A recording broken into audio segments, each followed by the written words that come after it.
వ్యవసాయంలో లాభాల నుంచి నష్టాలే ఎక్కువగా ఉంటాయని రైతులు ఎన్నో ఒడిదుడుకుల మధ్యలోనే వ్యవసాయాన్ని కొనసాగిస్తున్నారని రెగ్యులర్గా వింటుంటాం. కానీ సంగారెడ్డి జిల్లాలోని జైరాబాద్ ప్రాంత రైతులు మాత్రం విభిన్నంగా ఆలోచిస్తారు. తమ ప్రాంత ఎర్ర నేలల్లో విభిన్న రకాల పంటలను ప్రయోగాత్మకంగా పండించడంతో పాటు లాభాలను ఆర్జిస్తున్నారు. ఇతర ప్రాంతాలను చూసొచ్చి ఇక్కడ విభిన్న రకాల పంటలను పండిస్తున్నారు. ఇప్పుడు మనం ఇక్కడ చూస్తుంది ఓ తులసి వనంలాగా అనిపిస్తుంది, కానీ ఇది తులసి వనం కాదు, చియా సీడ్స్ సంబంధించినటువంటి తోట ఇది. సో ఇట్లాంటి పంటలు ఇది ఒకటే కాదు, చాలా రకాల విభిన్న పంటలు మూస పద్ధతిలో వరి కావచ్చు, మొక్కజొన్న కావచ్చు, చెరుకు ఇట్లాంటి పంటలు మాత్రమే పండించు ఇబ్బందుల పాలవుతారు. మార్కెట్ విషయంలో కావచ్చు, అమ్ముకోవడానికి పంట పండించడానికి అమ్ముకోవడానికి ఎన్నో ఇబ్బందులు పడుతుంటారు. కానీ ఇక్కడ రైతులు మాత్రం అట్లా కాదు, చాలా రకాల పంటలు చియా సీడ్స్తో పాటు ఇతర మనం ఎప్పుడు వినని పేర్లు అంటే పక్కనే ఉన్న కర్ణాటకలో కావచ్చు ఇతర ప్రాంతాల్లో పండిస్తున్న పంటలు ఒకవైపు, మరోవైపు వాణిజ్య పంటలు కూడా బొప్పాయి కావచ్చు, ఆలు లాంటి ఎన్నో రకాల పంటలను కూడా వీళ్ళు పండిస్తున్నారు. రైతులు కూడా లాభాలు గడించొచ్చు ఇక్కడ రైతులు నిరూపిస్తున్నారు. సో రైతులతో కూడా మాట్లాడదాం.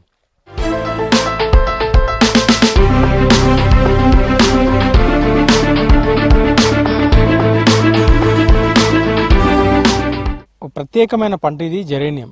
ఈ జైరాబాద్ ప్రాంతంలో రైతులు తీసుకొచ్చిన కొత్త రకం పంట ఇది. ఈ రెగ్యులర్ పంటలతో పాటు వీటిని పండించడం స్టార్ట్ చేసిండ్రు. సో రైతు ఉన్నాడు, జెరేనియం పండించే రైతు. సో మాట్లాడదాం. అంటే ఈ పంట అసలు ఎప్పుడు విన్నారు, దీని గురించి ఎప్పుడు దీన్ని తీసుకొచ్చిండ్రు, అసలు దీనివల్ల లాభం ఏముంటుందని చెప్పి అనుకున్నారు, ఇతర పంటలతో కంపేర్ చేస్తే ఎట్లా ఉంది దీని లాభం? ఈ పంట 2020లో నేను మహారాష్ట్ర పూణే నగర్ నాసిక్ వెళ్ళి అయితే అక్కడ కొత్త రకం పంట పండిస్తున్నారంటే అక్కడ వెళ్ళి చూసినాం. పొలాల్లోకి వెళ్ళి చూస్తే అక్కడ రైతులు ఏంటంటే బాగా లాభసాటిగా ఉన్నది, ఈ పంట ఏ వెదర్కైనా పండుతుంది, ఎక్కడ ఎటువంటి భూములు అయినా పండుతుంది అని చెప్తే మేము ఇక్కడ తీసుకొని రావడం జరిగింది. అంటే ఫస్ట్ రైతుల దగ్గర వెళ్ళి దీని సాధక బాధకాలు మంచెడ్లు ఏమున్నాయని తెలుసుకున్న తర్వాతనే ఈ పంట ఫస్ట్ స్టార్టింగ్ 2 acres వేసినాం, తర్వాత 6 acres వేసినాము, మళ్ళీ ఇప్పుడు కొత్తగా ఫ్రెష్గా మళ్ళీ 2 acres వేసినాం సార్. పంట అయితే లాభసాటిగా ఉన్నది. ఈ క్రాప్ ఏంటంటే ఎటువంటి పీడలు కానీ పురుగు అటువంటిది ఏముండదు. కాకపోతే ఇప్పుడన్నా వర్షం ఎక్కువైతే వేరుకుళ్ళు తెగులు వస్తుంది తప్ప మిగతా ఎటువంటి మందులు స్ప్రే చేసి కూడా అవసరం లేదు సార్. ఈ పంట అనేది ఎకరాకి మనం కటింగ్ చేసినప్పుడు 3 monthsకి ఒకసారి కటింగ్ వస్తుంది. ప్రతి కటింగ్కు 10 to 15 liters ఆయిల్ వెళ్తుంది. 1 kg వచ్చి 10,000 ఉంది సార్ రేటు, కేజీ ఆయిల్. అయితే ఈ ఒక్కసారి వేసుకున్నాం అనుకో 3 years వరకు ఉంటుంది. అంటే అన్ని పంటలతోని ఇది లాభసాటిగా ఉంటుంది అని చెప్పి తీసుకుని వేయడమే. ఇప్పుడు ఇది మిగతా పంటలతో కంపేర్ చేస్తే దీనికి ఎట్లా మెయింటెనెన్స్ ఎట్లా ఉంది? రేట్ మెయింటెనెన్స్ చాలా తక్కువనే ఉంటుంది సార్. దీనికి మందులు కొట్టడం కానీ ఆర్గానిక్ సిస్టమ్ లో కూడా పండించుకోవచ్చు. పశువుల పేడ అది వేరే కెమికల్స్ కూడా పెద్ద వేసుడు అవసరం లేదు. ఒకసారి వేసిన మొక్క నుంచి ఎన్నిసార్లు లాగు తీస్తున్నారు? ఒక్కసారి వేసిన మొక్క నుంచి కనీసం మనం 3 years వరకు వస్తుంది సార్. ఇయర్లీ 4 cuttings అంటే 3 years అంటే 12 cuttings వస్తుంది సార్. ఎవరు దేనికోసం ఎవరు కొంటారు ఆయిల్ మనం చేసిన తర్వాత కొనకపోతే? ఇది యాక్చువల్ గా మెడిసిన్ ప్లాంట్ సార్. ఇప్పుడు SH కేల్కర్ అని బాంబేలో ఉన్నది సార్ కంపెనీ ఉన్నది. ఆ కంపెనీకి తీసుకపోతే వాళ్ళు ఎంత ఆయిల్ ఉన్నా తీసుకుంటారు. ఎంతమంది చేసినా తీసుకుంటారు. యాక్చువల్ గా ఇది ఇండియాలో వండది, బయటికి వెళ్ళి దిగుమతి చేసుకొని ఇక్కడ మనతో ఎంత యూజ్ ఉన్నదో అంత ఆయిల్ ఇక్కడ వండదు సార్. యాక్చువల్ గా ఇది ఇతర దేశాల నుంచి దిగుమతి చేసుకుంటారు. పంట గురించి అగ్రికల్చర్ ఆఫీసర్ కూడా ఉన్నారు, చెప్పండి. ఈ కొత్త రకమైన పంట, ఈ పంటకు ఎట్లా ఉంది, మెయింటెనెన్స్ ఎట్లా ఉంది? సో వీటి మిగతా రైతులు దీన్ని ఫాలో కావచ్చా? ఎట్లా? దీనికి మెయింటెనెన్స్ ఎక్కువగా అవసరం లేదు. కలుపు తీయడము, మళ్ళీ పెంట ఎరువు వేయడం జరుగుతుంది. పురుగు మందులు కానీ మళ్ళీ చీడపీడలు కానీ ఎక్కువగా దీనికి రావన్నట్టు. ఇరిగేషన్ సిస్టమ్ మాత్రం ఖచ్చితంగా ఉండాల్సిందే. ఇది మన ప్రాంతంలో పండే మొక్కనే అన్ని మన రాష్ట్రంలో మన జిల్లాలో అన్ని చోట్ల పండుతుంది సార్. నీటి సౌకర్యం ఉన్న ప్రతి ఒక్క రైతు వేసుకోవచ్చు. కానీ దీనికి ప్లాంట్ ఖచ్చితంగా ఉండాలి. ఇది వేసుకొని మన దగ్గర ఉన్న రైతు దగ్గర ప్లాంట్ ఒకలా ఉంటే అక్కడికి తీసుకెళ్లి ఆయిల్ ఎక్స్ట్రాక్ట్ చేసుకోవచ్చు. ఇప్పుడు నా క్లస్టర్లో 2 గ్రామాలలో, గోపన్పల్లి గ్రామంలో మరియు గొడగార్పల్లి గ్రామంలో 2 రైతులు 10 acres దాకా వేయడం జరిగింది. వాళ్ళు వాళ్ళ సొంతంగా ప్లాంట్ కూడా పెట్టుకొని ఆయిల్ ఎక్స్ట్రాక్ట్ కూడా ప్రతి 3 నెలలకు ఒకసారి ఆయిల్ ఎక్స్ట్రాక్ట్ చేయడం కూడా జరుగుతుంది. అంటే ఇది ఏ రకమైన మొక్క, దీని పేరు? ఇది జిరానియము, మెడిసినల్ ప్లాంట్. ఎక్కువగా ఇది కాస్మెటిక్స్ కానీ, సెంటులలో కానీ, వేరే ఔషధాలలో కానీ, పర్ఫ్యూమ్స్లలో కానీ ఎక్కువగా వాడుతారు అన్నట్టు. ఇది ఇట్లా కాస్మెటిక్స్ లో వాడే కావచ్చు, ఇటువంటి ఒక ఔషధ మొక్కలను కూడా వీళ్ళు రెగ్యులర్ క్రాప్ గా వీళ్ళు పండిస్తున్నారు ఇక్కడ ప్రాంత రైతులు. ఒక రైతు దాదాపు తనకున్న కొద్దిపాటి పొలంలోనే దాదాపు ఒక 4-5 రకాల పంటలు పండిస్తున్నారు. రెగ్యులర్గా చెరుకు కావచ్చు, ఇటు అరటి పంటలు ఇక్కడ కనిపిస్తుంటాయి జైరా ప్రాంతంలో, ఆలు పంటలు కావచ్చు. ఒక పంటలో నష్టపోయినా మరో పంటలో లాభం వచ్చేలా వీళ్ళంతా కూడా ప్లాన్ చేసుకుంటున్నారు. సో ఈ పద్ధతిని అందరూ అవలంబిస్తే ఎట్లాంటి ఇబ్బందులు ఉండవంటూ కూడా వారు సూచిస్తున్నారు.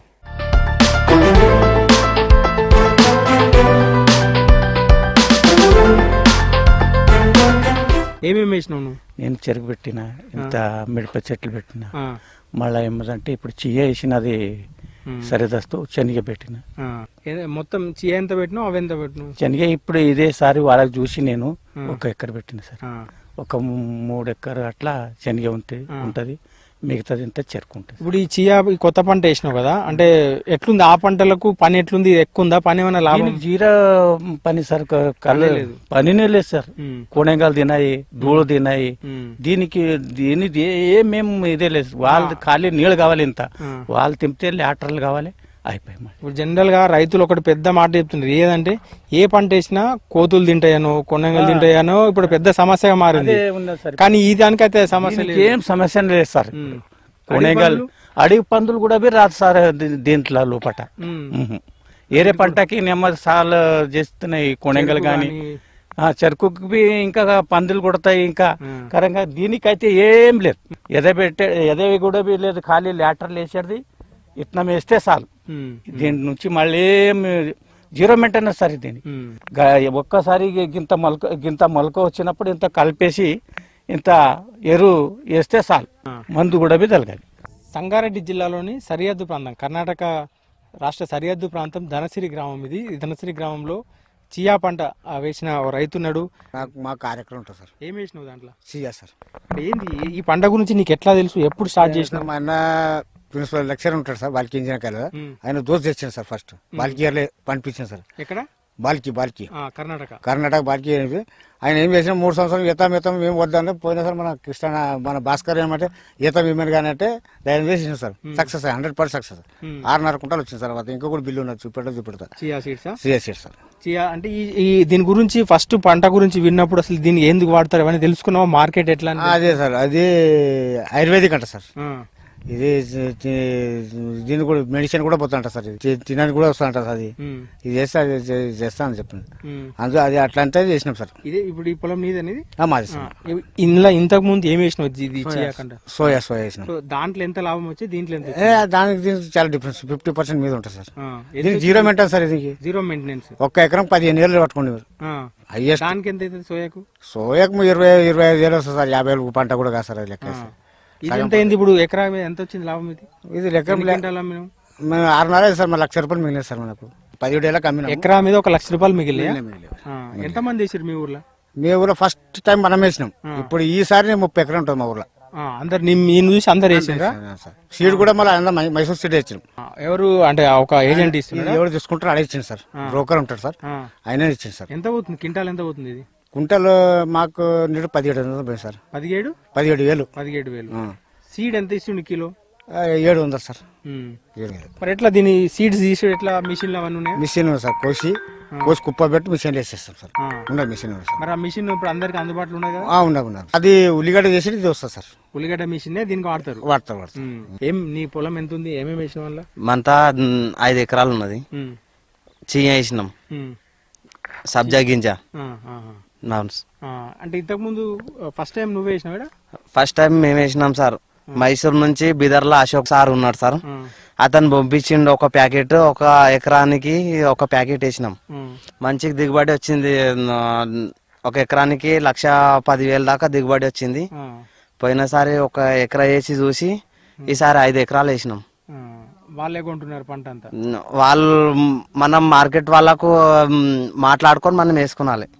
మైసూర్ నుంచి తెచ్చినాం గింజలు పోయినసారి. మెయింటెనెన్స్ కూలీలు కానీ అంటే మెయింటెనెన్స్ ఏమది మంచిగా దున్నాలి, చేను దున్ని మంచిగా పత్తి లెక్క గీతలు కొట్టాలి. గీతలు కొట్టి మనుషుల నుంచి వేపియాలి. వేపిస్తే మంచిగా వస్తుంది. ఇతనం పెట్టిన కింద మనుషుల నుంచి వేపిస్తేనే కరెక్ట్ వస్తుంది. డ్రిప్ ల్యాటర్ పైప్ వెళ్ళేస్తే సరిపోతుంది సార్. నీటి సౌకర్యం ఉందా మీకు? తాగునీళ్ళు ఎట్లా? బోర్లేనా?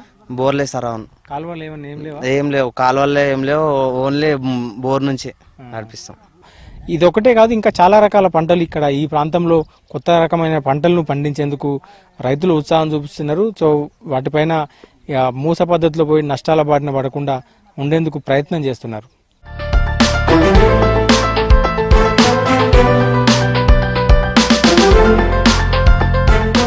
జైరాబాద్ ప్రాంతంలో కొత్తగా పండిస్తున్న మరో పంట జెరీనియం. ఇక్కడ ఈ రైతు పొలంలోనే ఉన్నాం. జెరీనియం సాగు చేస్తున్న పొలం ఇది. దాంతోపాటు ఈయన ఒక ప్లాంట్ కూడా ఎస్టాబ్లిష్ చేసుకున్నాడు. ప్రస్తుతం అక్కడ జెరీనియం ఆయిల్ కూడా ఉత్పత్తి చేస్తున్నారు. ఇక్కడ పక్కనే ఉన్న పొలంలోంచి జెరీనియం ఏదైతే మొక్కల సంబంధించిన ఆకుల్ని కట్ చేసి అక్కడ ఏదైతే జెరీనియం ప్లాంట్లో అక్కడ ఆయిల్ ఎక్స్ట్రాక్ట్ చేస్తున్నారు. సో ఆయిల్ని అమ్ముకుంటున్నారు. ఈ జెరీనియం పంట గురించి కావచ్చు, రైతు చేస్తున్నటువంటి ఈ వ్యవసాయం గురించి తెలుసుకునేందుకు ఇతర ప్రాంతాల రైతులు కూడా ఇక్కడ వీళ్ళు చేస్తున్న ప్రయోగాలు తెలుసుకునే ప్రయత్నం చేస్తున్నారు. లాభసాటిగా ఉంటే తమ ప్రాంతంలో కూడా ఏదైతే సాగు చేస్తామని చెప్పి ఇక్కడికి వస్తున్నారు. చాలా మంది రైతులు వచ్చి కూడా కలుస్తున్నారు. సో ఆయన అడిగి తెలుసుకుందాం. ఏం పేరు అన్న మీ పేరు? ఎంత వేసినావు ఈ అంతా?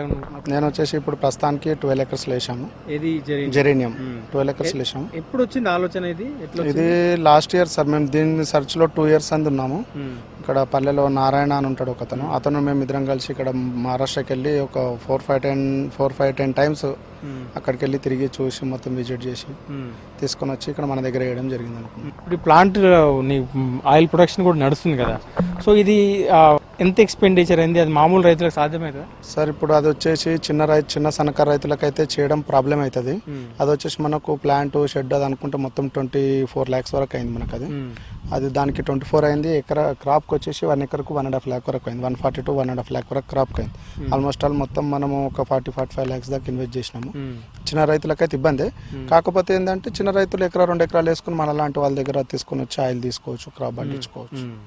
సో ఎంత ప్రాఫిట్ వచ్చింది? ఎన్ని సార్ ఇప్పుడు నేను ఇది వచ్చేసి నాకు సెకండ్ కటింగ్. ఫస్ట్ కటింగ్ వచ్చేసి 8 lakhs వరకు నాకు పేమెంట్ వచ్చింది. ఈ కటింగ్ కు 10 lakhs పైన నేను ఆశిస్తున్నాను. ఎంత వస్తుంది? ఎంత ఆకు తీస్తే ఎంత ఆయిల్ వస్తుంది? మనకు 1 ton గ్రాస్ తీస్తే 1 liter వరకు ఆయిల్ వస్తుంది సార్. 1 టన్ను నుంచి 1 లీటర్ వస్తుంది. ఎంత లీటర్ మరి? 1 లీటర్ వచ్చేసి ఇప్పుడు 8.5 ఉన్నది. ఇంతకు ముందు 10,500 అంటే 8,500 ఉంది. ఇంతకు ముందు 10,500 కూడా ఉండే. ఎంత తీస్తే ఒక ఎకరానికి ఎన్ని లీటర్? ఒక ఎకరానికి వచ్చేసి 13 to 14 లీటర్స్ వస్తున్నాయి సార్ ఇప్పుడు మన దగ్గర ప్రస్తుతానికి. ఎన్ని నెలలకు? 3 months. ఇట్లా ఇతర ప్రాంతం నుంచి ఈ జైరాబాద్ ప్రాంతంలో ప్రత్యేకమైనటువంటి జెరీనియం పంట సంబంధించి తెలుసుకునేందుకు వచ్చిండ్రు. మీరు ఎక్కడి నుంచి వచ్చిండ్రు? ఏం తెలుసుకున్నారు? నమస్తే అండి, మేము హైదరాబాద్ నుంచి వచ్చాము. ఈయన పేరు రామకృష్ణారెడ్డి గారు. ఒక యూట్యూబ్కి ఇంటర్వ్యూ ఇచ్చారు ఆయన. ఆ ఇంటర్వ్యూ చూసిన తర్వాత నేను చాలా ఇన్స్పైర్ అయ్యాను. ఎస్, ఇదేదో చాలా మంచి పంటలా అనిపిస్తుంది అని చెప్పేసి దాని గురించి బ్యాక్గ్రౌండ్లో ఇంకా వర్క్ చేశాను. కొంచెం అగ్రికల్చర్ యూనివర్సిటీస్లో తెలుసుకోవడం కానీ మొత్తం గ్రౌండ్ వర్క్ చేస్తే yes this is no loss business. నాకు ఒక నమ్మకం వచ్చింది. మనం కనుక ఒక మంచి పెట్టుబడి పెట్టగలిగితే ఖచ్చితంగా మనకు మంచి ప్యారలల్గా లైఫ్ లాంగ్ మనకు ఒక ఇన్కమ్ సోర్స్ ఉంటుంది అన్న ఒక నమ్మకంతో వెతుక్కుంటూ వచ్చాను. మేము కూడా చాలా త్వరలో మాకున్నటువంటి మొయినాబాద్లో ఉన్న పొలాల్లో మేము ఈ పంట వేయాలనుకుంటున్నాము. జైరాబాద్ ప్రాంత మొత్తం కూడా ఇక్కడ చేస్తున్న తమ పొలాలనే ప్రయోగశాలలుగా మారుస్తున్నారు. ఇతర రైతులకు కూడా ఆదర్శంగా నిలుస్తున్నారు.